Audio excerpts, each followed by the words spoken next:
Hi everybody, Adrian Plus here. Yes, Bridget, you sound very vigorous, Adrian. I am very vigorous.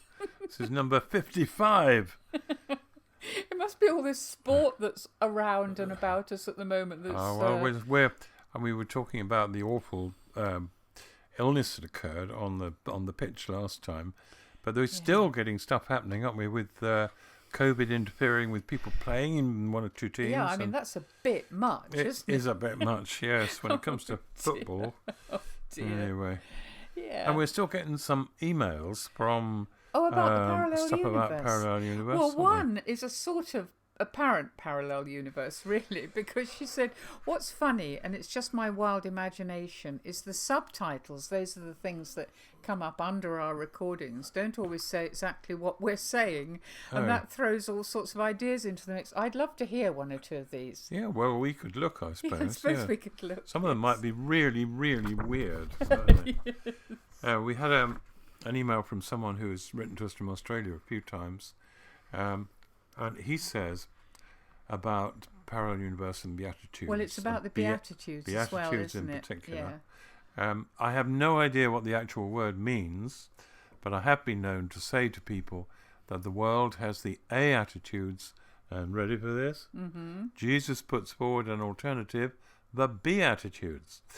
Christians in Western middle-class churches love to say they are blessed, usually with things like health, family and material possessions, or lifestyles, the latter most commonly expressed from being on holidays. What I love about the Beatitudes, says this chap, is that it turns this understanding of blessing on its head.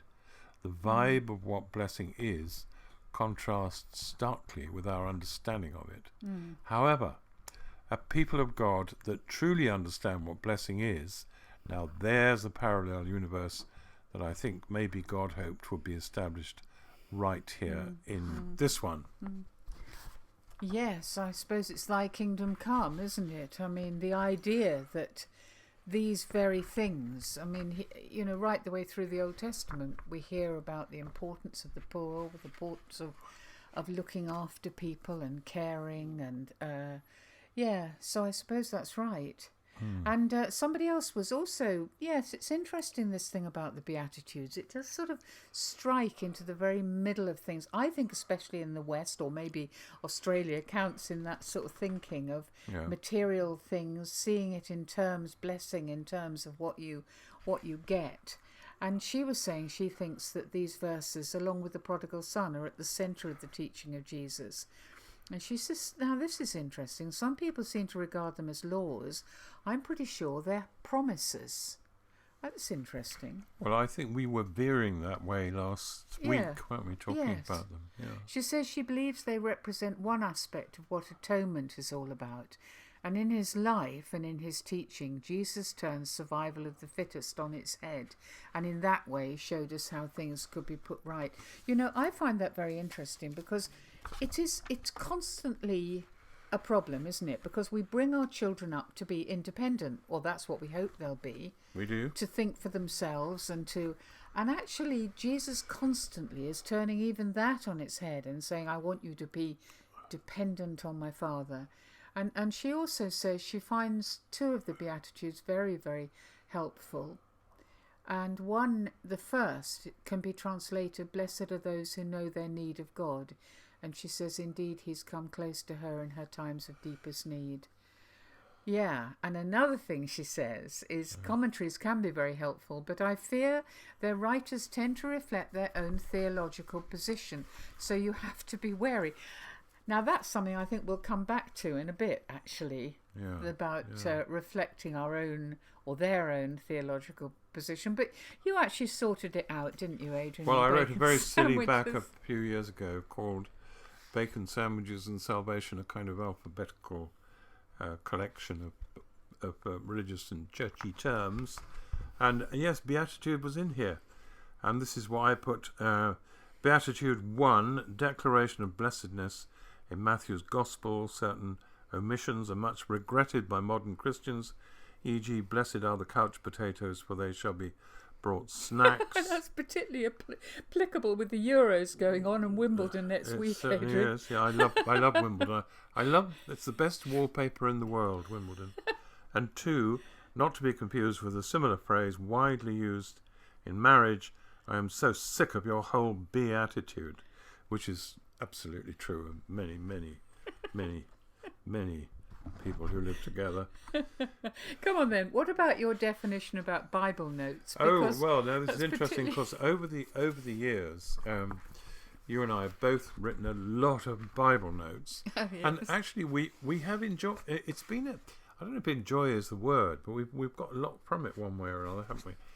And this is what I wrote. This is again in the Bacon Sandwiches book, and the entry is under D for Daily Bible Notes. And although this kind of sounds as though it's meant to be funny, it's not that far from the truth. But our ways vary, don't they? Anyway, this was it. Daily Bible Notes. Pieces of prose written in a deadline-driven, panic-stricken fever of hopeless despair at the very last possible moment, so that readers of the notes will be able to take a step back from their busy schedules and relax with God each day. Actually, Adrian, that isn't quite true of the way you do Bible notes or of the way I do them. I know for a fact you do actually take quite a lot of time really focusing on them, but they are a massive challenge. They're a huge challenge. You know, you're given what you're going to write about, aren't you? You're the theme, and then you have to write how, whether it's 7 or 14 or whatever it is, 400 words. 400 words, and you're actually sometimes looking at a really huge concept. That includes the Bible reference and a prayer at the end. It does. Yeah. But some of them have been really enjoyable to write, and I know you particularly loved writing about Elijah, didn't you? I did enjoy writing about Elijah. The title for those particular, there were 14 of those, I remember, was Chasm of Inadequacy. And what was so fascinating about Elijah was actually reading the story. You know how often in the Bible you think you've read the story of such and such a person, but to actually read about as far as we can get it from there, the real man, Elijah, to discover the incredible gap between what he did as what you might call a human being inhabited by the Spirit of God, and then becoming himself again, and occasionally just running away.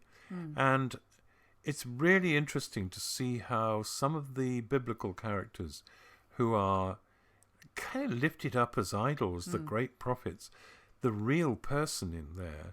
And I remember we did a weekend, didn't we, about Elijah.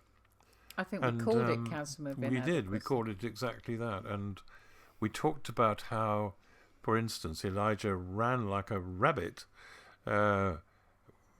when he was chased by Jezebel, and I then think I'd have run like a rabbit. So would I, yeah. But then I wasn't Elijah, so. And then after that, the famous moment when he sat under a tree and was said, "I've had enough."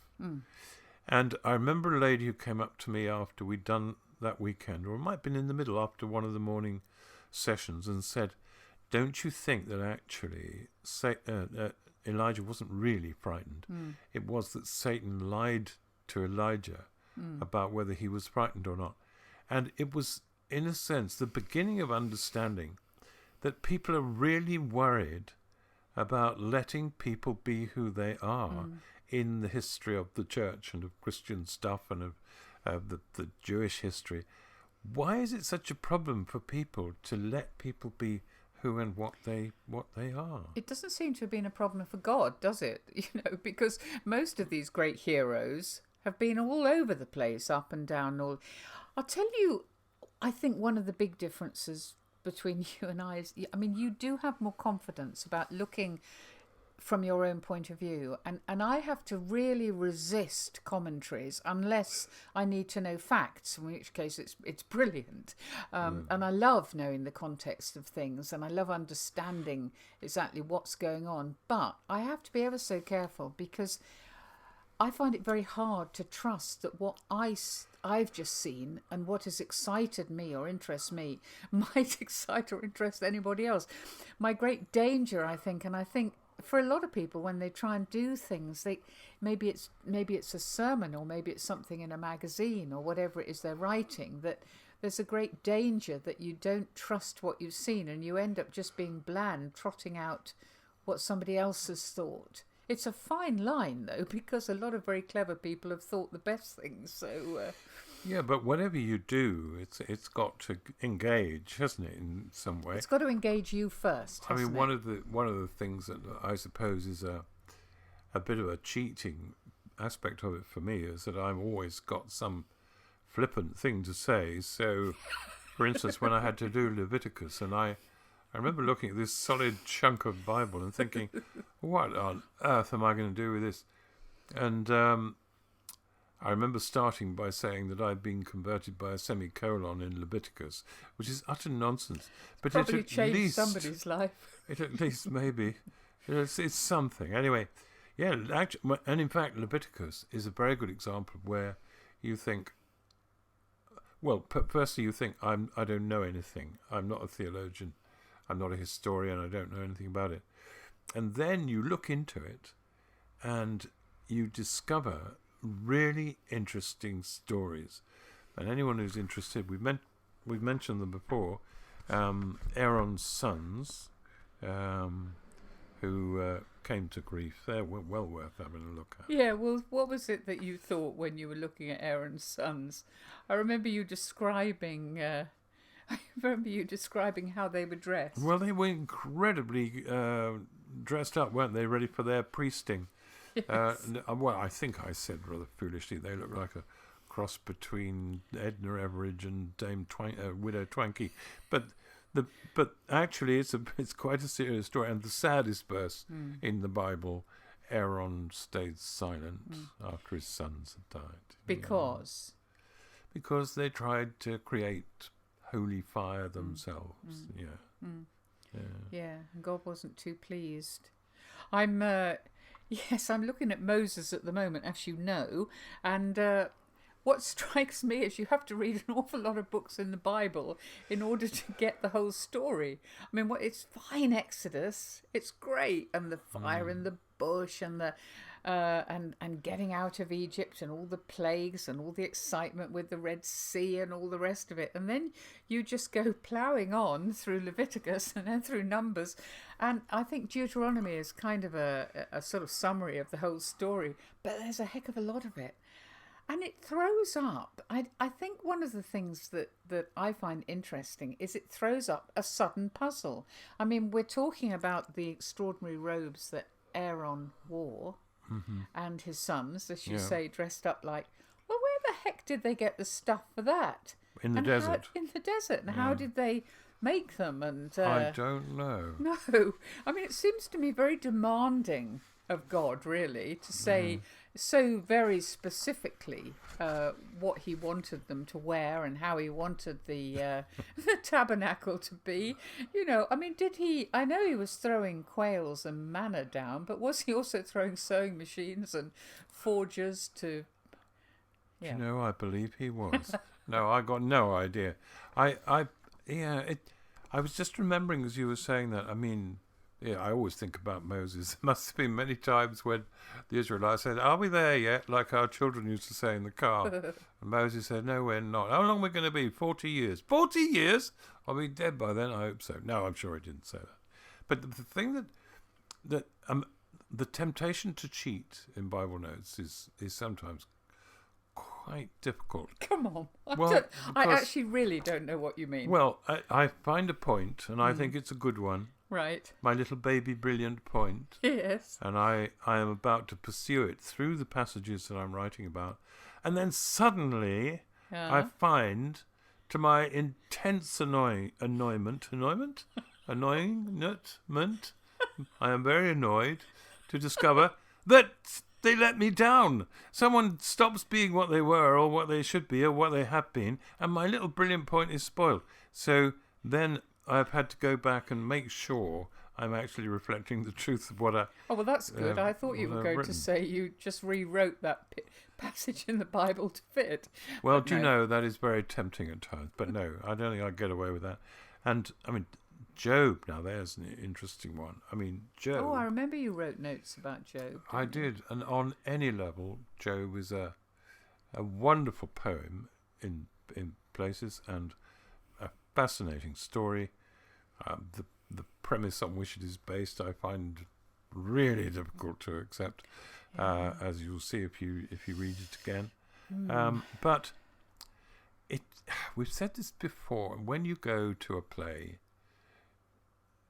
say at the West End or something, you don't go in there to find out what happened. In reality, you go in there to come out with some truth in you. And for me, the most important aspect of a book like Job is you go in to learn something. And you jolly well do. One or two of the most useful things I've ever discovered are in the book of Job. I won't go into them now. But well, you could. Just one. Well, you can't just say that and then... one in particular is when Job, before the nasty boil days, thinking back, he looks back and he remembers that he was one of God's best speakers. When he spoke to people, it was like the spring rain falling. And my favourite verse of all, when I smiled at them, they could scarcely believe it. And that is still a reflection of the way people are with God. They cannot believe he's smiling at them. And that, actually, that was pointed out to me by someone years ago. And it's been so valuable to me. And in the middle of this poetry of the story of Job, you get the fact that he's scratching at his sores with a bit of old pot. Yes, and gets told off by his wife. And it's those little human stories that I cling to. I mean, as I say, I've been looking at the story of Moses. There's so much smiting. And to be absolutely honest, I don't really reckon too much of the way God deals with everything. I mean, I find it really hard. You know, there's constant wiping out of people and all the rest of it. But in the middle of it, you get the most extraordinary moments. You get a moment when it says, I'm not quoting, so but it's something like, God spoke to him as a friend. Yeah. And you suddenly think, this great, awesome God who can create all this nightmare in Egypt and who can part the Red Sea and who is really fond of Moses, or becomes really fond of him. I think he was pretty irritated with him at the beginning, but Moses plods on doing these things. And my favourite bit that I've come across just recently, when I was looking at the story, is when after a long period of being in the desert, a long period of being moaned at, being held responsible for every rotten thing that is happening, Jethro, his father-in-law, and his wife Zipporah arrive with their 2 kids. And I was thinking, because I'm looking at it at a time just when people are coming out of the pandemic and are finally able to meet, what must that have been like? What must it have been like to have these people who know him, who knew him pre him being Moses, leader of people, pre him being anything really? You know, just they'd given him that time when he was just a shepherd in Midian, and there they were. And his father-in-law gives him some jolly good advice. Very good advice. Yeah. Stop trying to change the world on your own. Yeah, stop. You don't have to be the man. You can get support. You can. And I love that, really, that detail and that feeling of what that must have been like. It gives some amazing detail. I mean, we both love the story of King David because it's so passionate and it swings along, and it's just a great tale. And there's some moments where after the baby dies, the child that Bathsheba has. We didn't love that bit of the story. No, but the baby dies, and David has begged God to let the baby live. I think he spends 7 days, I can't remember, I apologise, 7 days or something, praying and begging and lying on his face. And then he knows it isn't going to happen. And I remember it says he got up and he washed his face and he brushed his hair. All these details that suddenly take you right into the middle of a world that you really know nothing about. And his grief over Absalom. Absalom, my son, Absalom, who's returned against him. Terrible And moment. sometimes you do catch a tone of voice, don't you, like you just reflected there. I mean, we've both loved the way Jesus said to Martha, Martha, Martha. You know, that's so ordinary. And I think we need those moments of ordinary Well, the disciples did, didn't they? Well, there I are mean, only, when they on were... the whole, Sorry, I was only going to say when Yeah. they were... Even though they sort of knew it was Jesus come back to life, they only really knew it was Jesus come back to life when he ate some fish. That's true. We when need they, the ordinary to yeah. understand, don't we? Yeah, it's very good to land on that sometimes, I think. Yeah, it's been fascinating engaging with the Bible it is a privilege, isn't it, really, to have done that.